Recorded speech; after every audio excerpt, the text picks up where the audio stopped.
Good night, listeners. Welcome to Safe Haven Public Seminar. Thank you so much for joining us. I'm your host, Dr. Jodi-Ann Sims. On today's show, we have three excellent guest speakers to speak to us on the topic mood disorders and suicide. Dr. Sabrina Williams, a psychologist at the Johns Hopkins Mental Institute. Miss Giselle Robinson, clinical social worker at the Kingston Public Hospital, and Miss Aisha Givens, a children's officer at the Child Protection and Family Services Agency. Please give them a round of applause and welcome them. Thank you. Now, if you have mood disorders, your general emotional state or mood is distorted or inconsistent with your circumstances and interferes with your ability to function. You may be extremely sad, empty, or irritable, and that is known as depressed. Or you may have periods of depression alternating with being excessively happy, and that's considered mania. Can the listeners give me some examples of mood disorders? Type in the chat and let us know. We'll be looking out.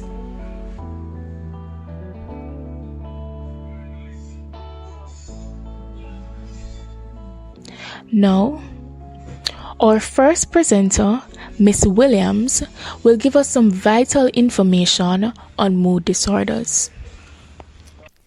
Good evening, everyone, and thank you, Dr. Sims, for that lovely introduction. Now, as you all have heard, we will be looking at the topic mood disorders and suicide. Now, before I give a solid definition of mood disorders or what it entails, I will give a little history about mood disorders. So, who contributed, what it was like coming down to our time. Now, there are many individuals, especially early scholars and researchers, who believe that no other illness, well, let me correct that. Mood disorder was one of those illnesses that had vast amount of attention. So a lot of persons wanted to contribute to it. A lot of persons wanted to give their input.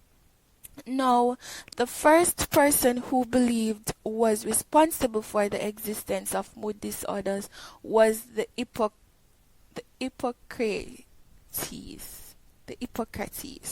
Now, he scientifically believed that these illnesses were from the body. And scientifically here means that other scholars before, they believed that, for example, persons who were showing symptoms of mood disorder, they were having demon possession. They were being demon possessed. But that wasn't the case. He believed that it was because of natural causes, which had appropriate illness and treatments. Now, going down in history, as I've said before, there are a lot of persons who contributed, a lot of persons gave their input. There are some persons who gave treatments, such as saying a person should meditate, they should relax, they should have ice baths, and a lot more. But another important person that stood out was French psychiatrist Jean-Pierre. Now, he published an article in 1851. And it was written in French, but it was translated Circular Insanity. Now, the article details people switching through severe depression and manic excitement, and is considered to be the first documented diagnosis of bipolar disorder. Now, in addition to him making the first diagnosis, right? He also noted another work known as the genetic connection in bipolar disorder. And in our day and age, it is something that medical profession still supports up to this day. Now, we know that history continues and history is ever changing. Now, the history changed with Emil. Now, Mr. Emil, he was a German psychologist who broke away from Sigmund Freud's theory.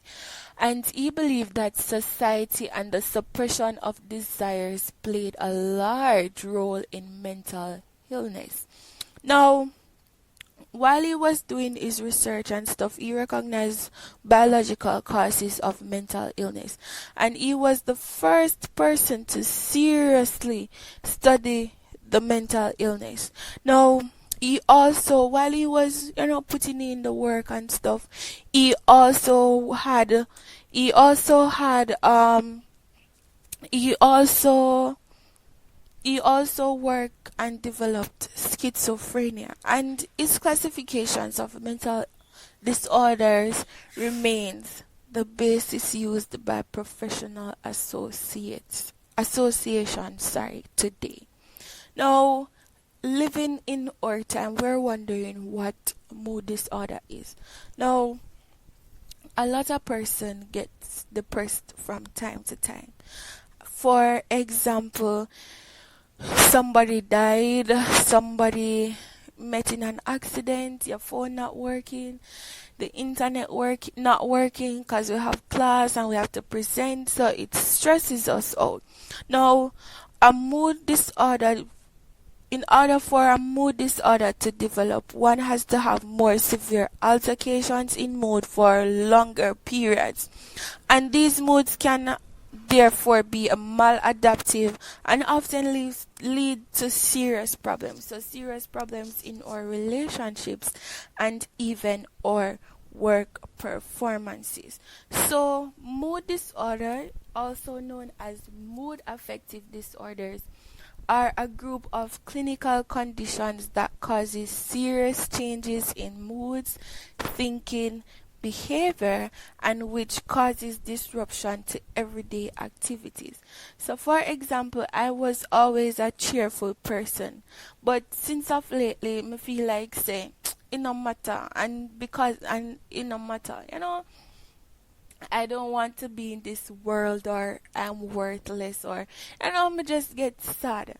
And it has been over a period of time. Maybe I can go to Miss and say, Miss, I've been, and Miss will probably give me a diagnosis of bipolar, by a diagnosis of a mood disorder. Now, there are many types of mood disorder that exist. Mood disorder that we maybe even don't know about, or mood disorders that are still in the making. However, the most common ones include major depression, bipolar disorder, dysthymia, mood disorder related to an health condition, and substance-induced mood disorder. So mood disorder related to an health condition, we know that if somebody have cancer, them go stress out themselves and then go worried, and because of that they may develop a mood disorder. Now, there are two key modes involved in mood disorder. You have the manic or the bipolar depression, and you have depression itself. Now, with the manic or bipolar depression, this is characterized by intense and unrealistic feelings of excitement and euphoria. So me happy, excited, and depression is one which involves feelings of extraordinary sadness and dejection. So I'm always sad. I'm extremely sad for long periods of time. Now, people with mood disorder with disorders normally experiences only time period or an episode. So time period, this means that whatever disorder the person has, they experience this for a long time, for maybe a year, 2 years, etc., for a long time. Episodes, on the other hand, this, in my understanding, would be shorter experience within a time period, if you get what I'm saying. So for example, tonight I'm having an episode, so it makes me do not want to sleep. So I have insomnia, it makes me talk fast, and it makes me feel distracted. So those are episodes are the shorter, like the shorter experiences that an individual may go through. Now, some people experience manic episodes at certain times and depressive episodes at certain times. So this minute somebody can be extremely sad, and then the next minute somebody can feel extremely excited. Now, manic and depressive mood states are considered to be at the opposite ends of the continuum. So you have one way over the left, and you have one way over the right. And an interesting thing to know is that an individual may have symptoms of mania and depression at the same time, which is known as mixed episodes. So you have mixed episode cases where a person, maybe this minute, for a typical example, say you're in town, right? And you see a madman. Say we see a madman, and this minute the madman is laughing and happy and everything, and then as you turn your head, you have to be running because you start sad and hungry and all of those stuff. So a person can experience mania and depression at the same time, and this is known as mixed episodes. Now, in order for a person to be diagnosed with a major depressive disorder, that individual must be markedly depressed or lose interest in formerly pleasure activities, or both, for at least 2 weeks. So say, for example, my friend and I, right? I have a friend. And say our fun thing to do is to sit and look at guys. We see a guy pass and I'm like, I like that one. That one can go on. Or, no, I'm not like that one there. And that is something that we normally do. But she has changed. She has changed. She no longer likes that, and she no longer, find that interesting. And it has been 2-3 weeks going on to 5 weeks. That means I might have to send her to Miss, or have to find out what it is that is happening.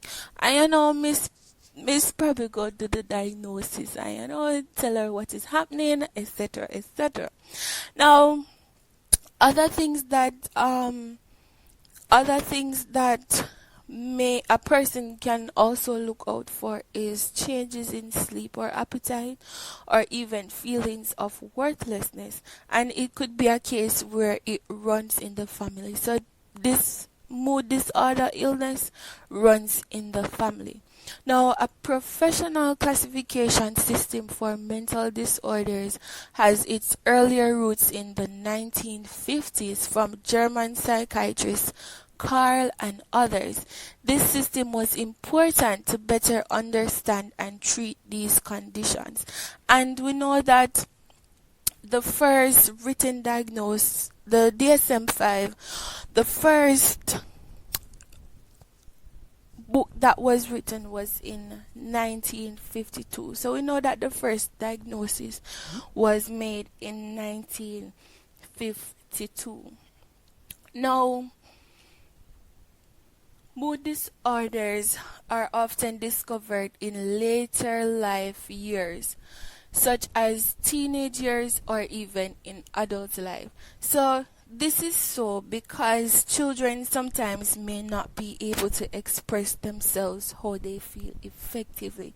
And in reality, I see some truth to this, because if I have a child, right, and I am, children they get upset if they don't get food, or they get upset if they don't get what they want to do. If they don't get what they want to do, we may not know that something is definitely wrong with them. But as a psychologist in training, I think it would be much easier for us to detect if our child or children may be having a mood disorder, maybe developing a mood disorder. And oftentimes mood disorders, for example manic episodes, are often misdiagnosed with attention deficit or hyperactivity disorder. Now, say a patient comes into my office, right? At that particular moment, he is not concentrating, he's not answering the question that I'm asking him, he's shuffling, he's moving around. I may think that he is having that particular disorder. He's having a ADHD disorder rather than a mood disorder, and and it could be that he's talking fast, and he's not concentrating, and so I may misdiagnose this person because I did not get enough information, or the person has another condition that complicates this condition that I'm actually supposed to be looking for. And sometimes it may be hard to distinguish other conditions. So as or psychologists in training rather, when we're going to partake in our own practices, it is very important to garner information.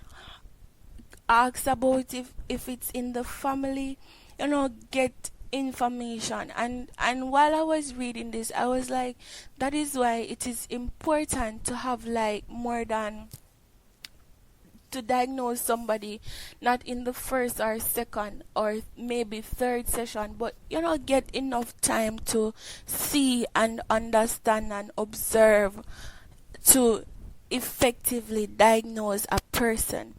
And if this person is being misdiagnosed, there has to be correction to the diagnosis. And in reality, in order to successfully overcome a particular disorder, we know that we have to get the correct and accurate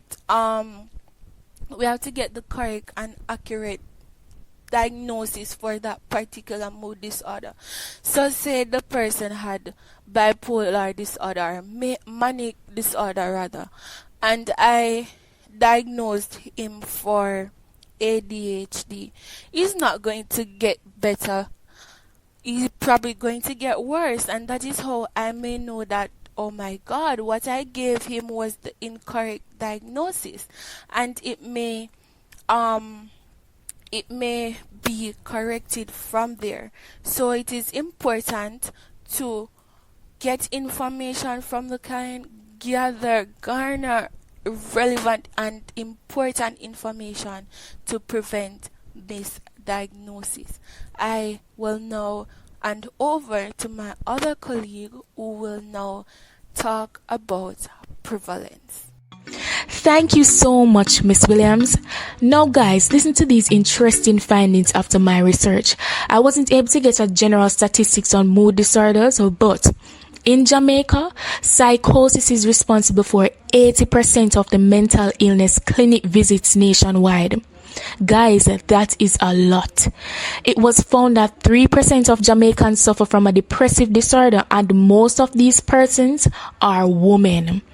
Women are at a disproportionate risk for both disorders, as 3.7% have depression and 4.3% have anxiety compared to 2.3% of men for each disorder.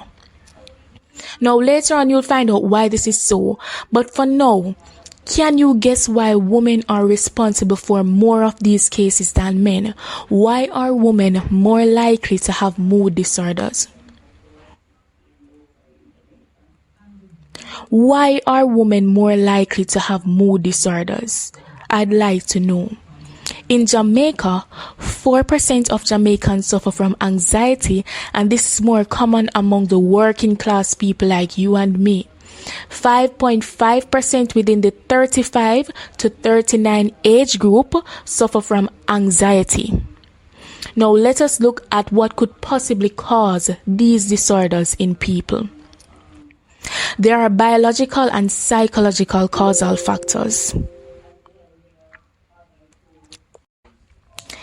Under biological causal factors, listeners, we have number 1, genetic influence, 2, neurochemical factors, 3, abnormalities of hormonal, regulatory, and immune system, 4, and we're coming upon some big words, neurophysiological and neuroanatomical influences, 5, sleep and other biological rhythm.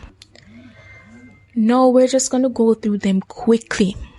Under genetic influence, the prevalence of mood disorders is approximately 2 to 3 times higher among blood relatives of persons with clinically diagnosed unipolar depression than it is in the population at large. Alright guys, let me just remind you, now unipolar depression is also known as major depression, and it is characterized by a persistent feeling of sadness or a lack of interest in outside stimuli. Now the unipolar connotes a difference between major depression and bipolar depression, which refers to an oscillating state between depression and mania. Instead, unipolar depression is solely focused on the lows or the negative emotions and symptoms that you may have experienced. So the genetic influence is basically saying if you have family members that suffer from the disorder, it is more likely that you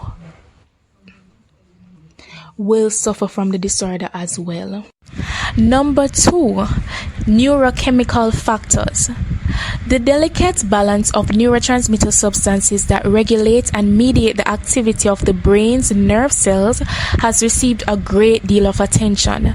A large body of evidence suggested that various biological therapies that are often used to treat severe mood disorders such as electroconvulsive therapy and antidepressant medications affect the concentration of the activity of neurotransmitters. Now, this is basically saying that previous treatment, medications that are being taken can affect a person's mood, so it can lead to mood disorders basically. And I think we already know this because this is why some persons fear taking certain medications, because they believe that their condition may worsen. I know of somebody who was diagnosed with a condition. I believe it was bipolar or something like that. I believe so. I believe it was bipolar disorder. And they were supposed to take medications for it. And they refused to take the medication because they are bent that their situation will get worse. Or they believe that there's nothing exactly wrong with them, but as soon as they begin to take the medication, something will happen, you know. And a lot of people are of the belief that nothing was wrong with a particular person before they started taking the medication, if they went to Bellevue or something like that, and they're being treated for it. It actually makes the situation worse. I've spoken to people who actually believe that the medications that are being taken worsen the situation or lead to like really bad depression, and it can sometimes lead to suicide. Number 3, abnormalities of hormonal regularity and immune system. The human stress response is associated with elevated activity of the HPA axis, which is partly controlled by norepinephrine and the serotonin. The perception of stress or threat can lead to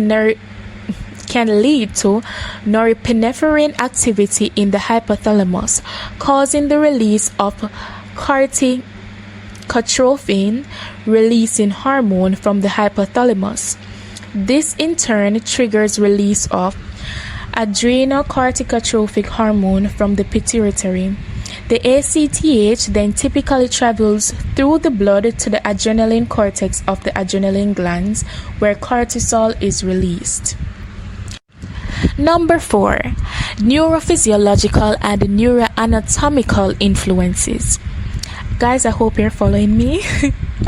Exciting neurophysiological research in recent years has followed up on earlier neurological findings that damage, for example, from a stroke to the left but not to the right anterior prefrontal cortex often leads to depression. So it's basically damage from a stroke from one part of the brain but not to the other side. And this led to the idea of depression in people without brain damage may nonetheless be linked to lowered level of brain activity in the same region. Number 5, and we're still on the biological causal factors. Number 5, sleep and other biological rhythms. Sleep is characterized by 5 stages that occur in the relatively invariant sequence throughout the night. Stages 1 to 4 of non-REM sleep and REM sleep makes up a sleep cycle. Alright, and REM sleep is a kind of sleep that occurs at intervals during the night and is characterized by rapid eye movements, more dreaming and bodily movement, and faster pulse and breathing. The normal sleep-wake cycle is thought to be regulated by the suprachiasmatic nucleus of the hypothalamus.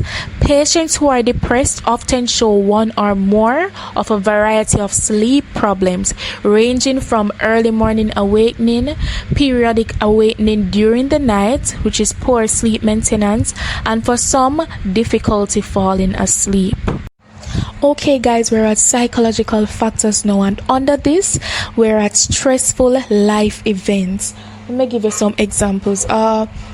Divorce, breaking up out of a relationship, separation, death of a loved one, losing your job. Yeah, those are some examples. Many studies have shown that severely stressful life events often serve as precipitating factors for unipolar depression. This is especially true for young female adults, for whom stressful life events are more likely to show a stronger stress-depression relationship than is the case for men. Let me give you an example. Separation through death or divorce are strongly associated with depression, although such losses also tend to precede other disorders such as panic disorder and generalized anxiety. Losses that involve an element of humiliation can be especially potent. The stress of being the caregiver to a spouse with a debilitating disease such as Alzheimer's is also known to be associated with the onset of both major depression and generalized anxiety disorder in the caregiver. Number 2, mildly stressful events. Minor events may play more of a role in the onset of recurrent episodes than in the initial episode. At least one recent study has confirmed this by showing that recurrent episodes are often precipitated by stressful life events of relatively mild impact, which do not tend to be involved in precipitating initial depressive episodes. A number of good studies have demonstrated that chronic stress is associated with increased risk for the onset, maintenance, and recurrence of major depression. Now, chronic stress in this term is basically, it means a difficulty. Yes, so facing difficulties. Although it usually refers to one or more forms of stress ongoing for at least several months. For example, poverty, lasting marital discord, medical problems, and having a disabled child. I hope we're following the pattern right here. Number 3, vulnerability and responses to stressors. It is important to keep in mind that there are important individual differences in how people respond to the experiences of episodic or chronic life stress. For example, women and perhaps men at genetic risk for depression not only experience more stressful life events but also more sensitive to them.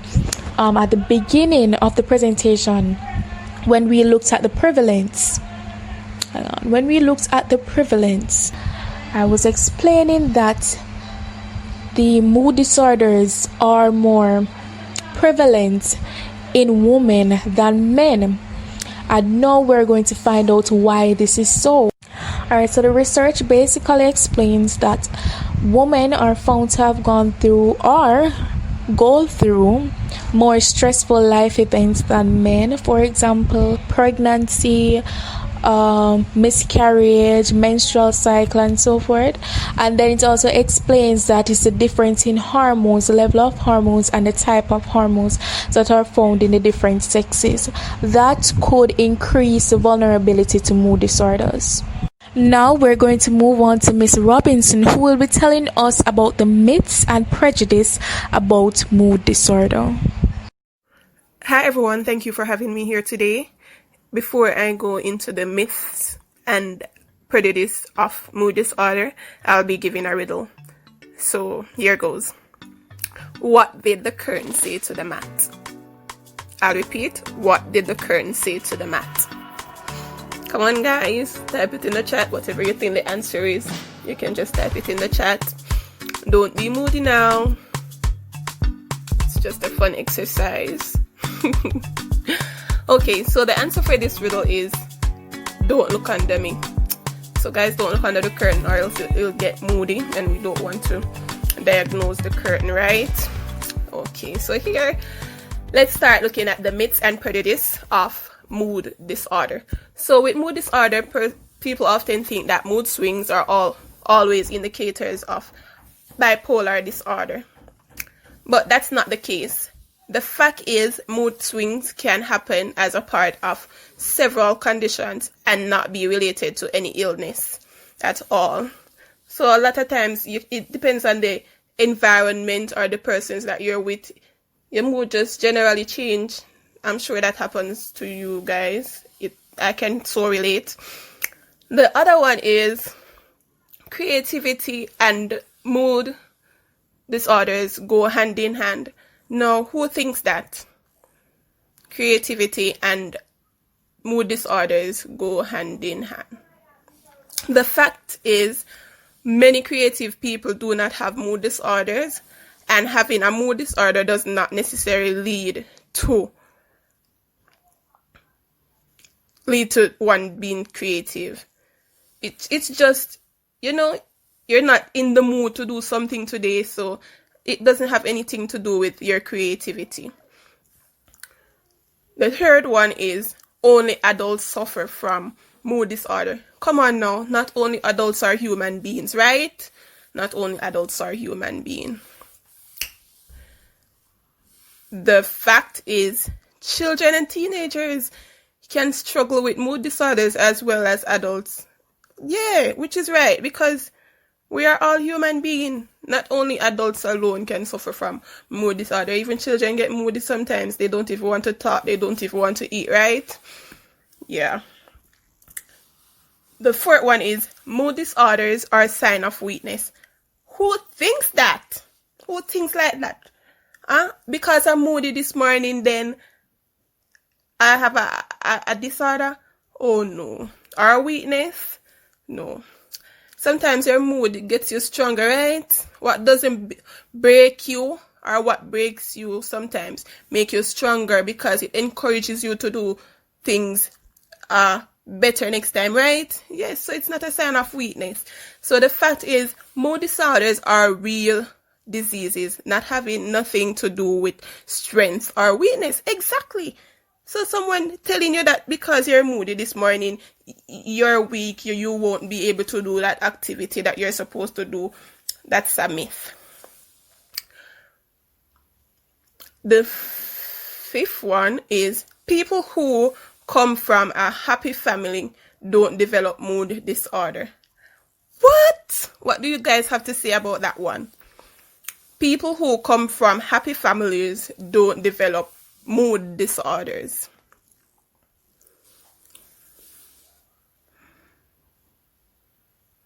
The fact is, people from any background can develop a mood disorder.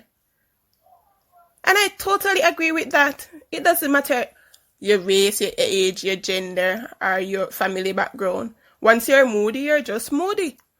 We might not diagnose ourselves of having a mood disorder, but the mood is just natural. Come on now, we're humans. And the last one is mood disorders are simply a lack of willpower. So you don't have the courage to do that thing today. That's a myth. The fact is, mood disorders are diseases that people cannot simply will away. So don't think that persons can will away the mood disorders. No, it doesn't work like that.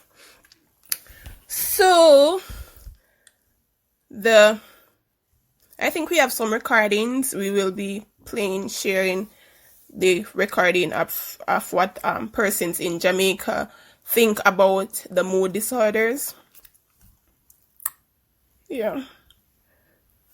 So you guys can listen and give your input in the chat.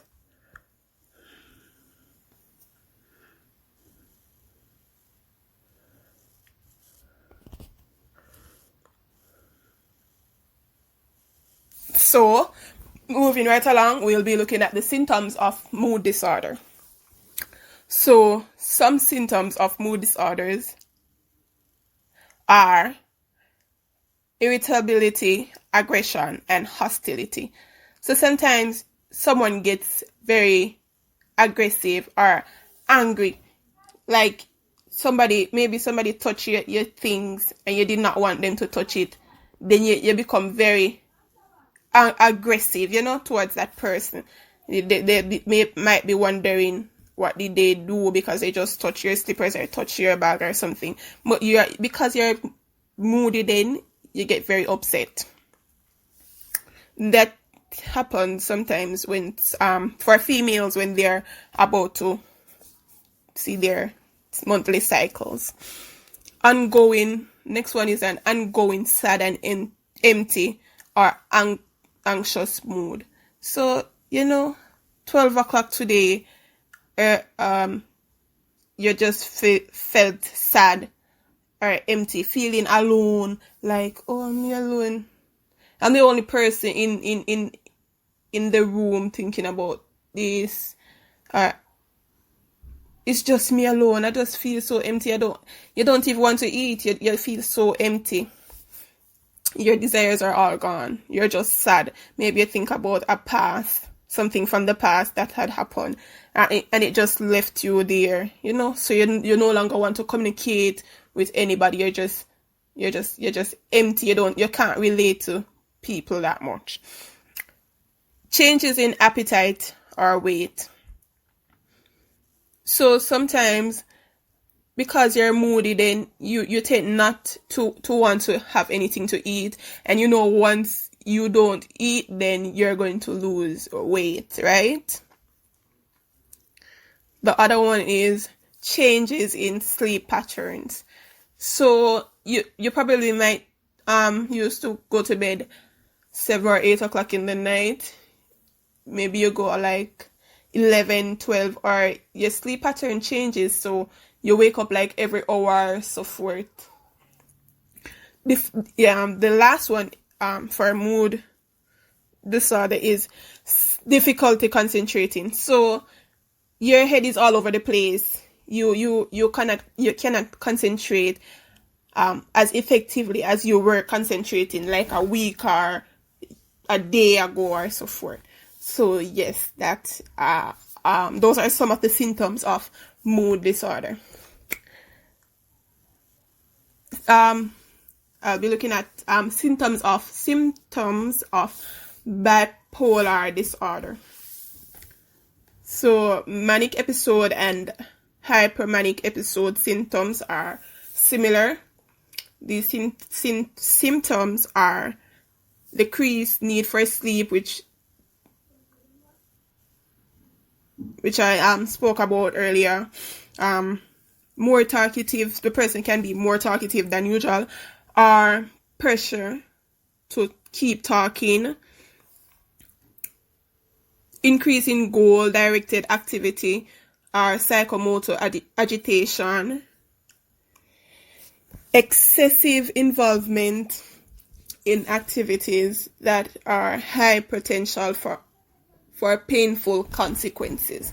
So this example, for an example of this is, you know that if you go shopping and spend, you're just on a shopping spree then, and you spend over $50,000 or $60,000, you know that you had your school fee to pay, but because you didn't care, you didn't care about that moment, you were just doing your own thing, you were just having fun shopping, but the consequences will be painful because you're not working and you were given the money to pay your school fee. So who are you going to tell now that, okay, I did not pay my school fee? So you'll be suffering inside, it will be very painful there.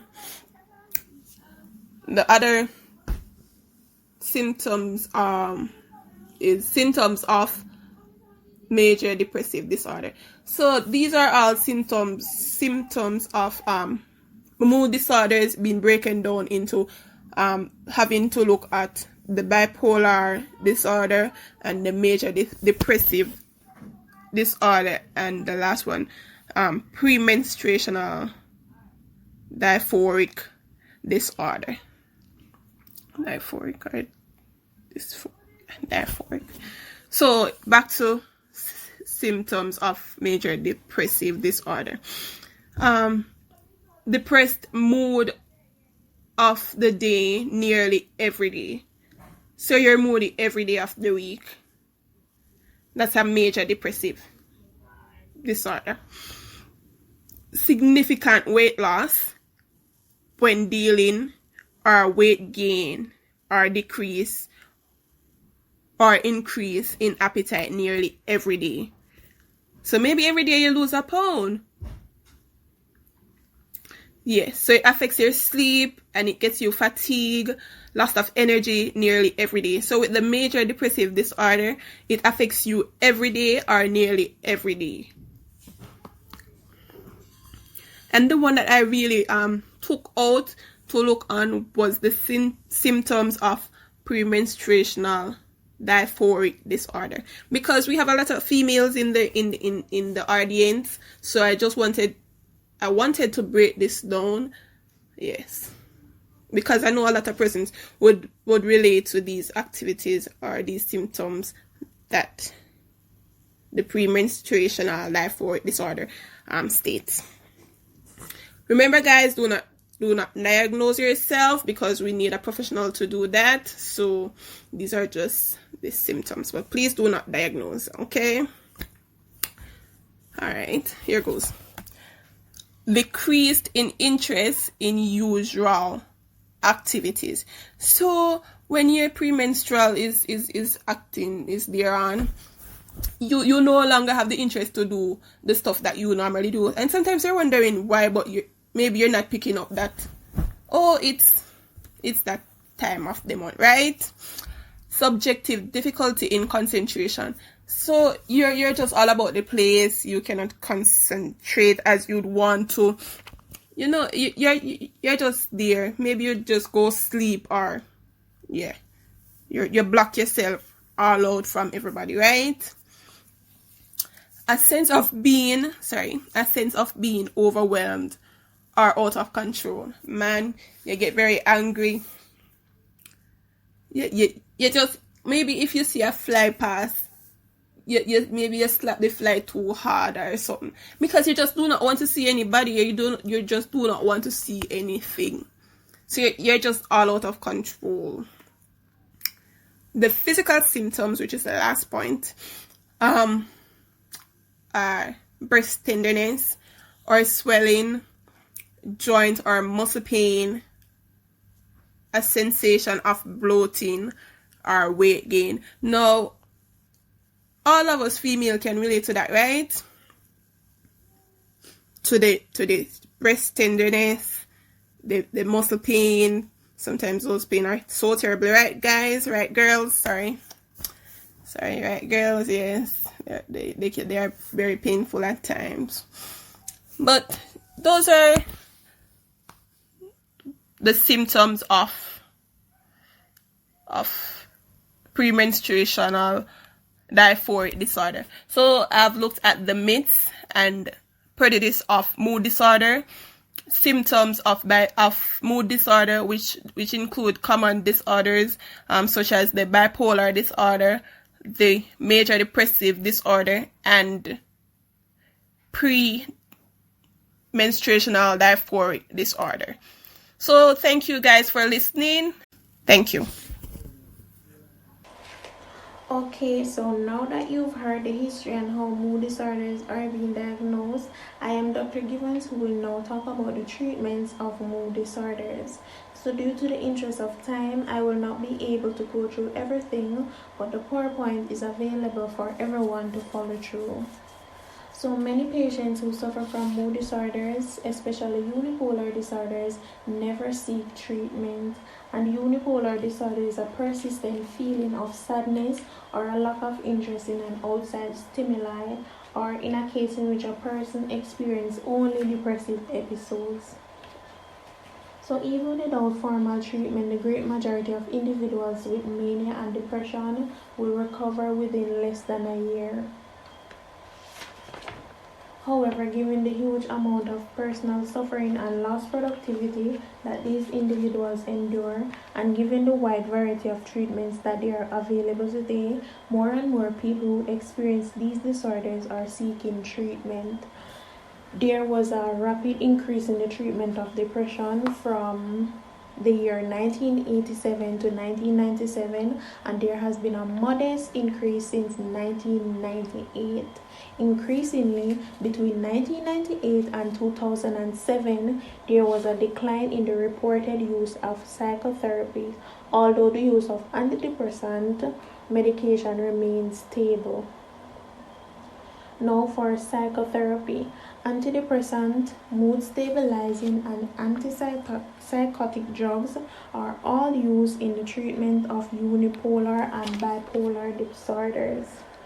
The monoamine oxidase inhibitors can be as effective in treating depression as any other category of medications, but they can have potentially dangerous, even sometimes fatal side effects if certain foods rich in amino acids are consumed.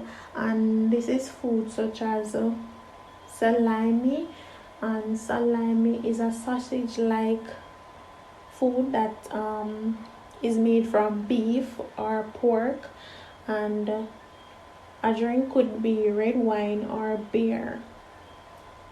So depression with atypical features is the one type of depression that seems to respond preferentially to monoamine oxidase inhibitors.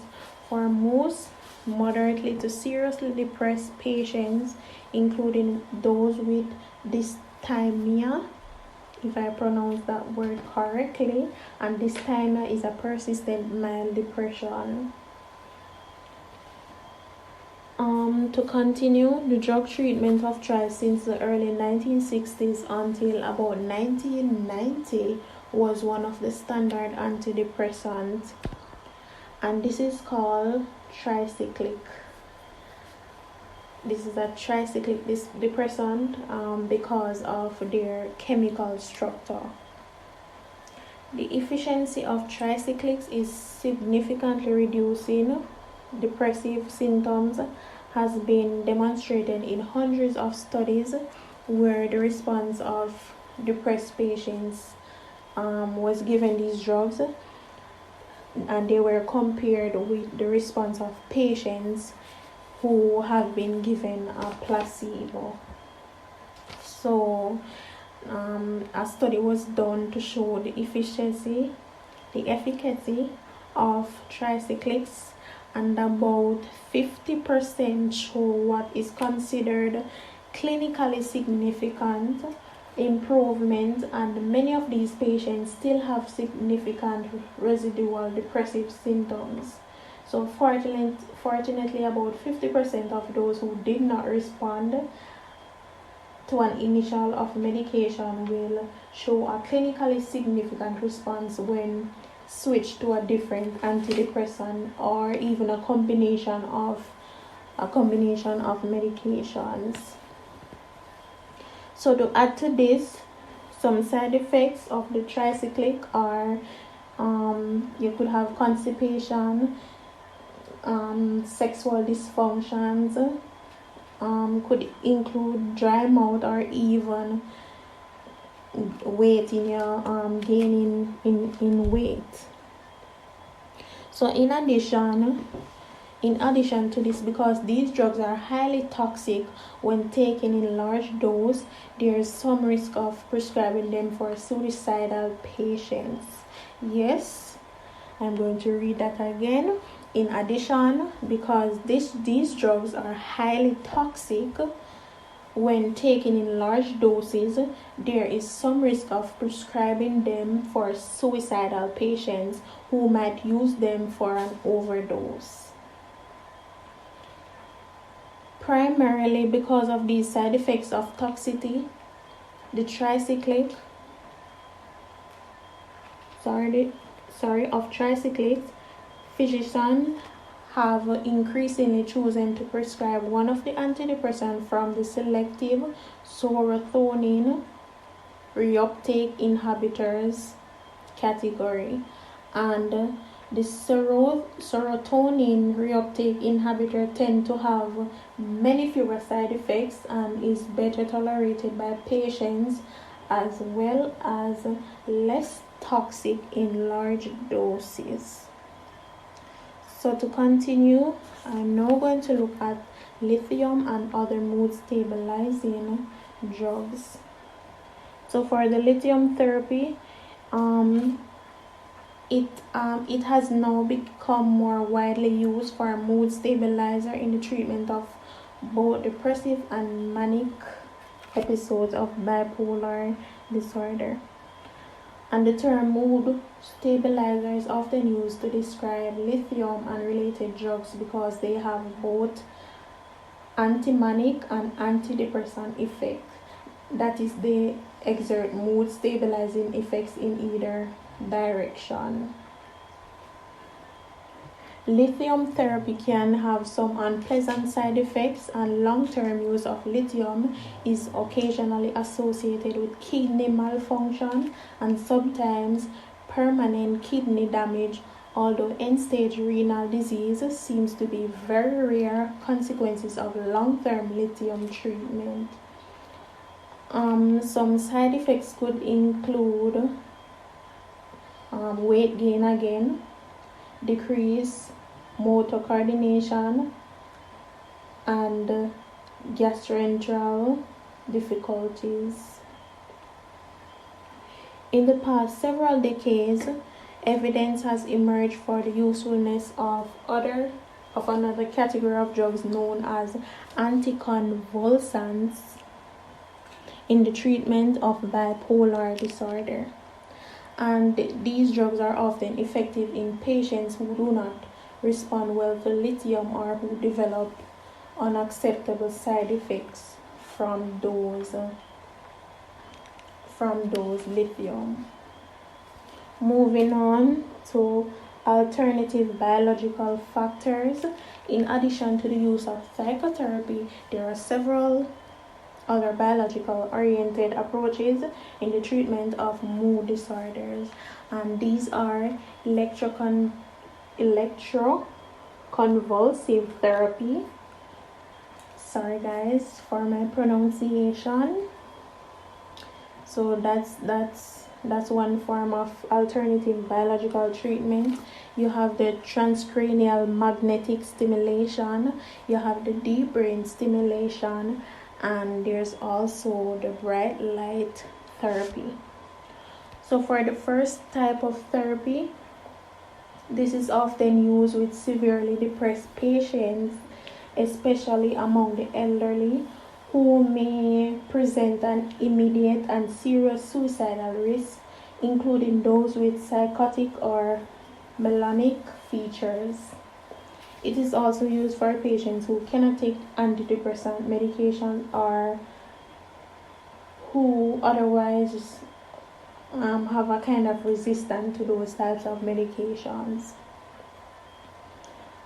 For the deep brain stimulation, the treatment approach for individuals with refractory depression who have not responded to other treatment approaches such as medication and even the psychotherapy.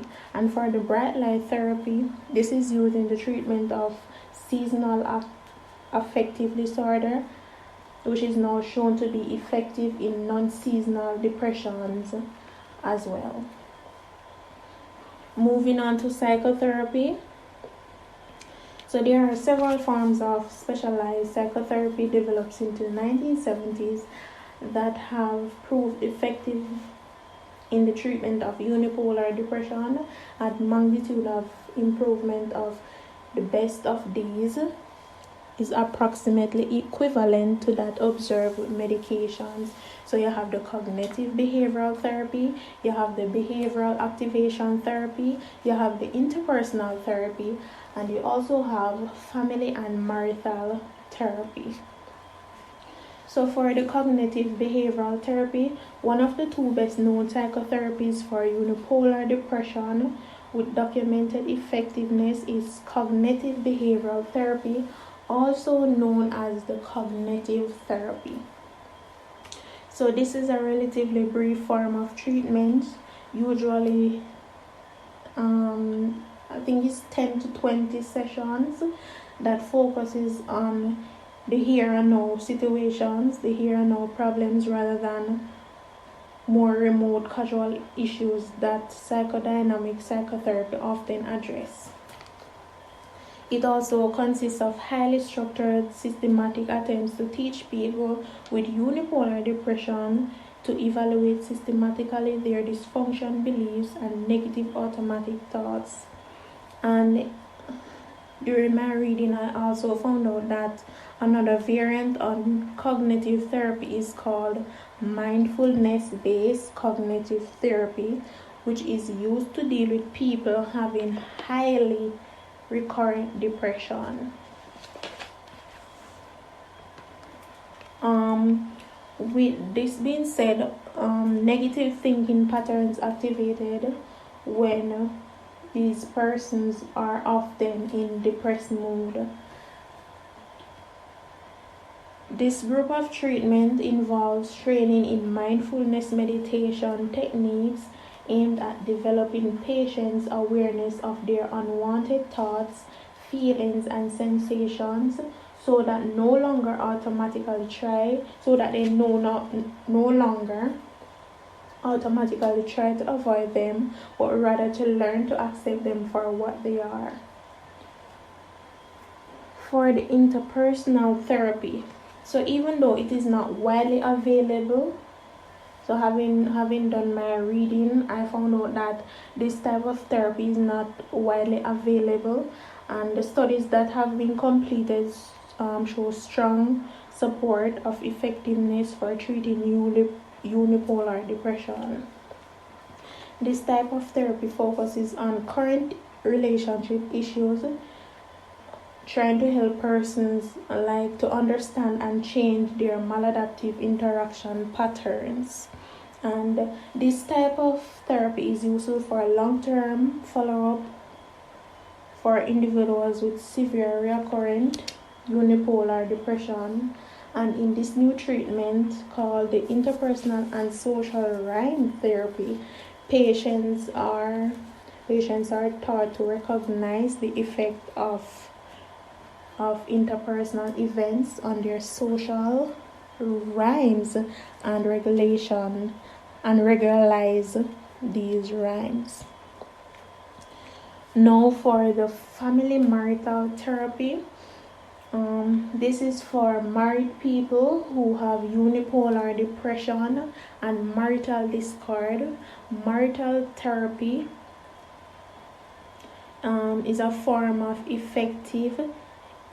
is as effective as cognitive therapy in reducing unipolar depression as well within depressed spouse. So this focuses on marital discord rather than on the depressed spouse alone.